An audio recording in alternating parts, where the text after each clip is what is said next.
আসসালামু আলাইকুম, সবাইকে শুভেচ্ছা জানাচ্ছি। মাসুম মাহবুব দেখছেন ওপেন দ্য ইউটিউব চ্যানেল এবং মাসুম মাহবুব ফেসবুক পেজ। পৃথিবীর যেই প্রান্ত থেকে যারা দেখছেন সবার জন্য আমার ভালোবাসা আর শুভেচ্ছা।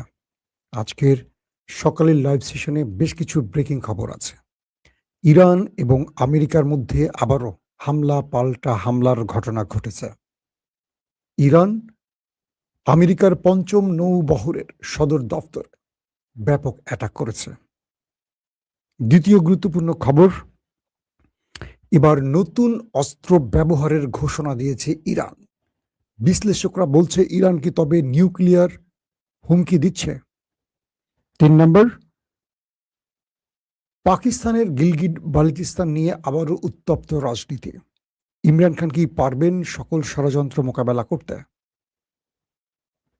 ৪ নম্বর, হঠাৎ করে মমতা বন্দ্যোপাধ্যায় বাংলাদেশকে উদ্দেশ্য করে শহীদ ওসমান হাদিকে নিয়ে কি ইঙ্গিত করলেন যাতে করে নরেন্দ্র মোদী আবারও আন্তর্জাতিকভাবে চাপে পড়ে গেল? দর্শক, আরো বেশ কিছু খবর থাকবে, সব মিলিয়ে আজকের সকালের লাইভ সেশন। প্রথমে আমি ওসমান হাদির সংবাদটি দিয়ে শুরু করতে চাই। বাংলাদেশের জনপ্রিয় একজন তরুণ রাজনীতিক ওসমান হাদি, তিনি ঢাকাতে একটি আসনে নির্বাচনকালীন সময় আততায়ীর গুলিতে নিহত হন। পুরো বাংলাদেশ ওসমান হাদির জন্য জেগে ওঠে। সরকার বিচার করবে আশ্বাস দেওয়ার পরও আমরা একসময় দেখেছি ইউনূস সরকার চলে গেল, নতুন সরকার এলো, ওসমান হাদির ইস্যুটি ধামাচাপা পড়ে গেল। অর্থাৎ ৫৪ বছরের বাংলাদেশে যেটি হয়, কোনো একটি বিষয়ে আলোচনায় আসে, গণমাধ্যম প্রতিদিন সেটাকে কভারেজ দিয়ে ভিউ বাড়ায়, আস্তে আস্তে নতুন ঘটনা আসে, সেই বিষয়টি ধামাচাপা পড়ে। তবে ধামাচাপা সেই ঘটনারই পরে যেটাতে গুরুত্বপূর্ণ কুশীলবরা জড়িত থাকে, দেশি বিদেশি ষড়যন্ত্রকারীরা জড়িত থাকে, সেই ঘটনাগুলি আমরা দেখি শেষে ধামাচাপা পড়ে। আমরা তনু হত্যা থেকে শুরু করে সাগরণী হত্যা থেকে শুরু করে দেখেছি এগুলোর কোনো কুল কিনারা হয়নি। অনেকে বলছেন ওসমান হাদির হত্যারও কোনো কুল কিনারা হবে না, কারণ এটার সাথে দেশি বিদেশি ষড়যন্ত্রকারীরা জড়িত আছেন। আশা করি বুঝতে পেরেছেন তারা কারা। তবে হঠাৎ করে ভারতের সাবেক মুখ্যমন্ত্রী মমতা তার একটি বক্তব্য ঘিরে আবারও নেট দুনিয়া এবং সংবাদ মাধ্যম সরব হয়ে উঠেছে। মমতা বন্দ্যোপাধ্যায় বলেছেন, বাংলাদেশে একজন জনপ্রিয় রাজনীতিক তরুণ অ্যাক্টিভিস্ট, অর্থাৎ ওসমান হাদিকে ইঙ্গিত করে তার যে উপমাগুলো সবগুলো দিয়ে বলেছেন, তাকে হত্যা নিয়ে তাকে ভারতের স্বরাষ্ট্রমন্ত্রী অমিত শাহ চুপ থাকতে বলেছেন। মমতা বন্দ্যোপাধ্যায় স্পষ্ট করে বুঝিয়েছেন এই হত্যার সাথে নরেন্দ্র মোদী এবং অমিত শাহ জড়িত। তারা এই হত্যাকাণ্ডটি, মানে বাংলাদেশের এই তরুণকে হত্যার পেছনে ভারত দায়ী, এই বিষয়টি ইঙ্গিত করে মমতা বলেছেন, আমাকে চুপ থাকতে বলা হয়েছে, আমি দেশের স্বার্থে চুপ রয়েছি। কিন্তু তিনি জানেন এই হত্যার সাথে তার দেশ জড়িত, মানে ভারত জড়িত। এই বক্তব্যটির পর বাংলাদেশের মানুষ যে বিষয়টি ধারণা করেছিল অবশেষে সেটাই সত্য প্রমাণিত হয়েছে। অর্থাৎ ওসমান হাদির সাথে, ওসমান হাদিকে হত্যার সাথে ওই পারের গোয়েন্দা সংস্থা বা সেই দেশের রাষ্ট্র যে জড়িত, সেই বিষয়টি একজন মুখ্যমন্ত্রীর বক্তব্যে সেটা আবার প্রমাণ হয়েছে। আমাদের দাবি থাকবে বাংলাদেশ সরকারের কাছে মমতার এই বক্তব্যটি গুরুত্ব সহকারে নিয়ে ভারত সরকারের কাছে এর জবাব চাওয়া এবং এর সুষ্ঠু তদন্ত করে প্রকৃত হত্যাকারী কারা সেটা প্রমাণ করা। যদি সরকার এটি করতে পারে, আমরা মনে করব এই সরকার জনগণের সরকার। আর যদি সরকার এই বিষয়ে আর কোনো পদক্ষেপ না নেয়, ধরে নেব এই ষড়যন্ত্রে হয়তোবা সরকারেরও কেউ জড়িত থাকতে পারে, অথবা সরকার ওই দেশটির ভয়ে চুপ রয়েছে। তাহলে আগামী দিনগুলোতে বাংলাদেশ বড় কোনো বিচারের ক্ষেত্রে বা ইনসাফ প্রতিষ্ঠার ক্ষেত্রে এই সরকারের কাছে তাদের আস্থা হারাবে। দর্শক, দ্বিতীয় গুরুত্বপূর্ণ খবরটি হলো অমিত শাহ, ভারতের স্বরাষ্ট্রমন্ত্রী, তিনি পাকিস্তানকে উদ্দেশ্য করে বলেছেন যে পাকিস্তান সীমান্তে সব বাড়ি ঘর গুড়িয়ে দেয়া হবে। আবারও তিনি পাকিস্তানের বিরুদ্ধে নতুন বক্তব্য দিয়ে দু দেশের মধ্যে উত্তেজনা বাড়াবার চেষ্টা করছেন। পাকিস্তান সীমান্তে যত বাড়িঘর আছে সব গুড়িয়ে দেবে ভারত, এমন হুঁশিয়ারি দিয়েছেন তিনি। এবং তিনি বলছেন এই সীমান্ত দিয়ে অস্ত্র এবং মাদক চোরাচালান হয়। প্রশ্ন হলো, বাংলাদেশে যত ইয়াবা, যত ফেন্সিডিল আসছে, অস্ত্র আসছে, কোন বর্ডার থেকে আসছে? বাংলাদেশের সাথে মাত্র একটি দেশের বর্ডার রয়েছে, আর রয়েছে মিয়ানমারের, সেটা নাফ নদীর ওপারে। সেখান থেকে ইয়াবা আসে কম বেশি আমরা জানি। কিন্তু অস্ত্র, আরো যে মাদক, গাঁজা কিংবা ফেন্সিডিল সহ আরো যে আসে মানে মাদক, কোন দেশ থেকে আসে? কিন্তু অমিত শাহ এই বিষয়টি কিছু বলেনি। বাংলাদেশের যুব সমাজের হাতে ভারত যে মাদক এবং অস্ত্র তুলে দিচ্ছে এই দেশের যুবকদের ধ্বংস করতে, সেই বিষয়ে অমিত শাহ কিছু বলেনি। তবে পাকিস্তান থেকে নাকি এরকম অস্ত্র মাদক আসছে, যে দেশটি সবচেয়ে বেশি মাদক বিক্রি করে সে আরেক দিকে আঙুল তুলছে। হাসবো না কাঁদবো। তবে এখন পর্যন্ত এই ব্যাপারে পাকিস্তান কোনো বক্তব্য দেয়নি। আশা করি শীঘ্রই পাকিস্তানের বক্তব্য আমরা পাবো। দর্শক, 3 নম্বর গুরুত্বপূর্ণ খবর, পাকিস্তানের গিলগিট বালুচিস্তানে প্রাদেশিক নির্বাচন। অর্থাৎ আমরা ভারতের দিক দিয়ে বুঝাই পশ্চিমবঙ্গ যেমন একটি, কি বলবো, এটা আমাদের দেশে তো একটি নির্বাচন হয়, প্রধানমন্ত্রী নির্বাচন, জাতীয় নির্বাচন। কিন্তু ভারত এবং পাকিস্তানে প্রাদেশিক নির্বাচন হয়, প্রদেশ কেন্দ্রিক। এটা ওরা বলে ওদের ভাষায় সুবে, বা ওরা বলে আমাদের যেমন মমতা বন্দ্যোপাধ্যায় পশ্চিমবঙ্গের, তিনি মুখ্যমন্ত্রী ছিলেন বা চিফ মিনিস্টার ছিলেন, আর প্রধানমন্ত্রী হয় রাষ্ট্রের প্রধানমন্ত্রী যিনি। তো গিলগিট বালুচিস্তান একটি প্রদেশ পাকিস্তানের, সেখানে নির্বাচন আসন্ন, কিন্তু সেই নির্বাচন ঘিরে এখন ব্যাপক উত্তেজনা চলছে। পিটিআই সেখানে প্রার্থী দিলেও পিটিআইকে কোনো অ্যাক্টিভিটিস করতে দেয়া হচ্ছে না। পিটিআইয়ের কোনো সেন্ট্রাল লিডারকে গিলগিট বালুচিস্তানে প্রবেশ করতে দেয়া হচ্ছে না।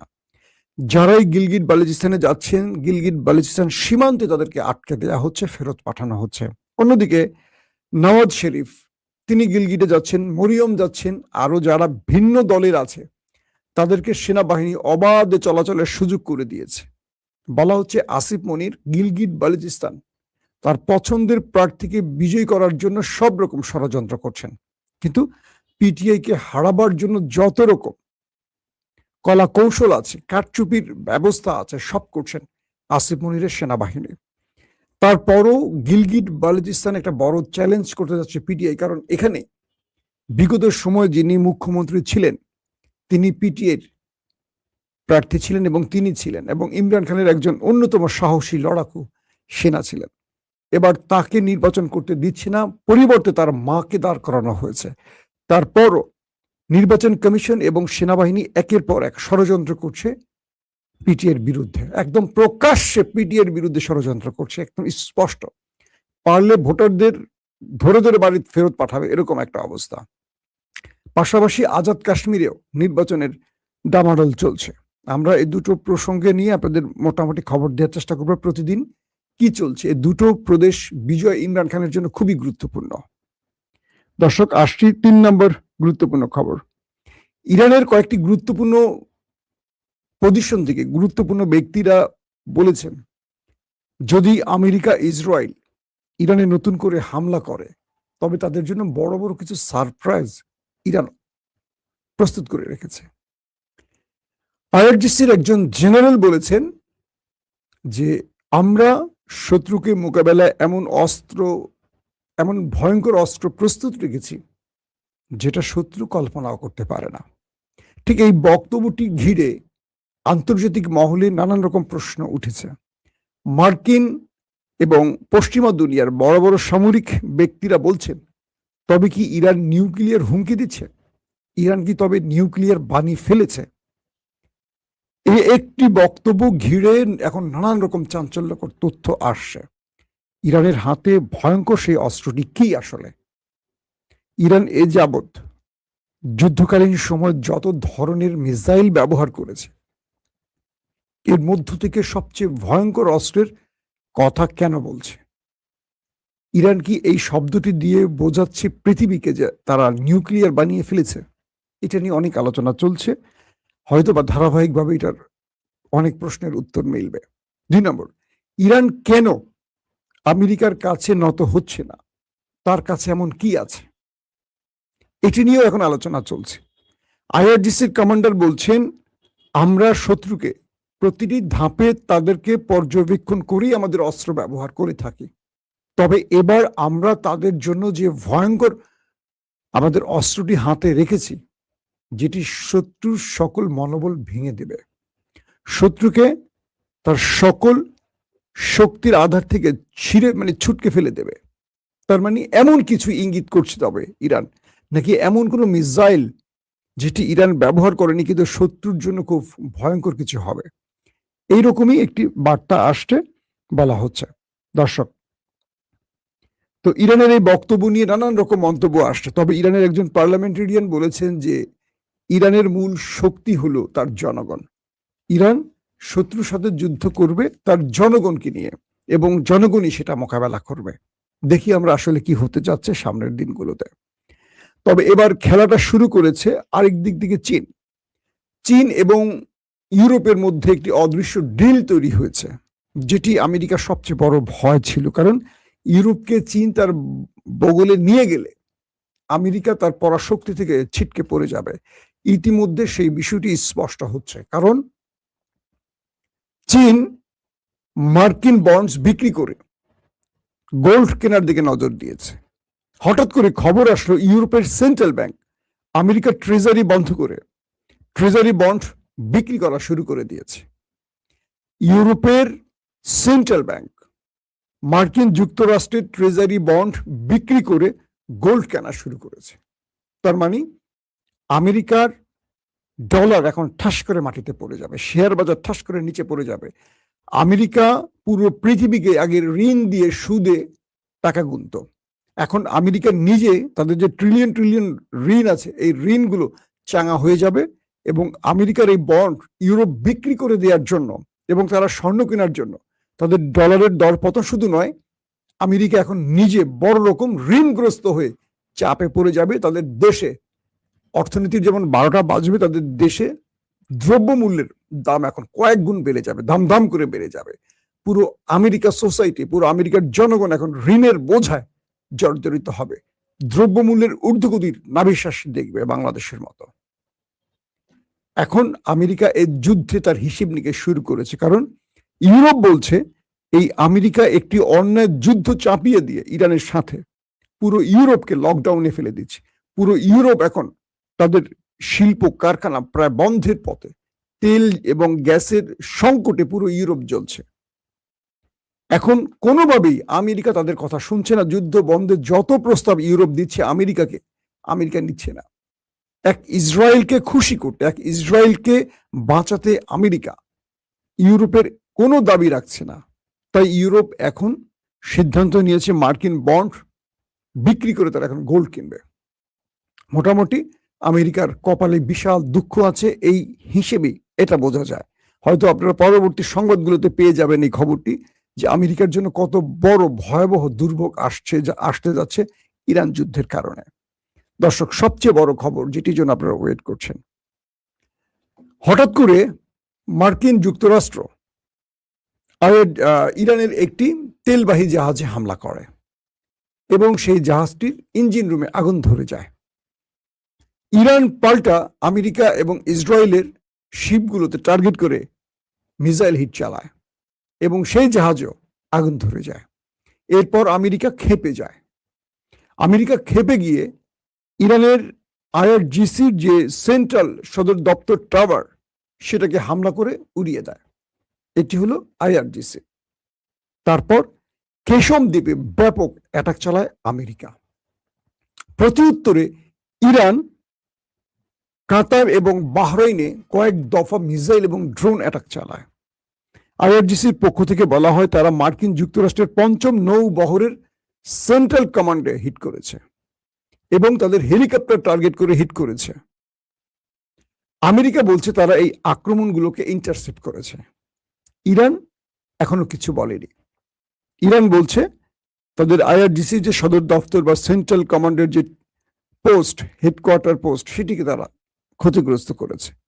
এখন একদল আরেক দলের সাথে হামলা পাল্টা হামলা চলছে এই যুদ্ধবিরতির মধ্যে। ইরান বলছে শত্রু তাদেরকে আক্রমণ করলে তারা 1 সেকেন্ড অপেক্ষা করবে না।